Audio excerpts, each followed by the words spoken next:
रामकृष्ण हरी. आज आपण आलेलो आहोत वसुधारा. ही पहा वसुधारा.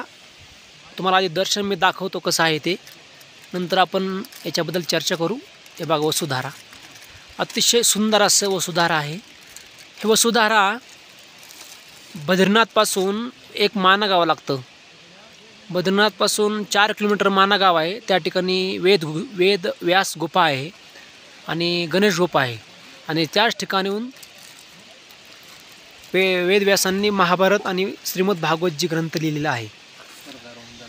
आणि त्याच ठिकाणून माना गावाच्या पुढे स्वर्गारोहण म्हणजे स्वर्गामध्ये जाण्याचा रस्ता आहे. आणि पांडवसुद्धा त्या ठिकाणूनच गेलेले आहेत. आणि त्या माना गावापासून हे वसुधारा ठिकाण अगदी 5 ते 7 किलोमीटर आहे. हे वसुधारा पहा, अतिशय सुंदर धारा आहे. सध्याच्या काळामध्ये कमी वाहत आहे, परंतु पावसाळ्यामध्ये खूप वाहत असेल. हे बघा, अतिशय सुंदर वातावरण आहे. छोटा असा बारीक बारीक पाऊस पडत आहे. पाऊस नाही, बर्फ. हा बर्फ म्हटलं तर काय हरकत नाही.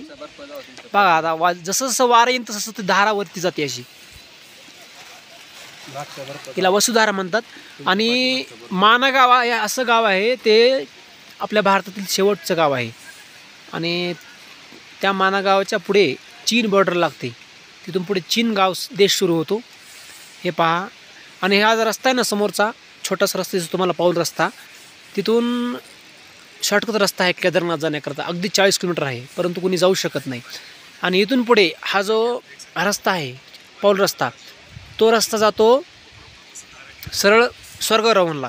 परंतु सध्याच्या काळामध्ये बर्फ जास्त असल्यामुळे कुणी जाऊ शकत नाही, कारण की बर्फ भरपूर आहे. श्रावण महिन्यामध्ये तुम्ही जाऊ शकता.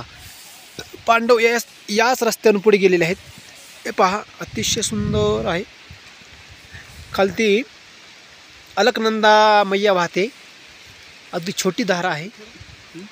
हे पहा, बर्फ बघा, बर्फ छोटा बर्फ पडतो आहे.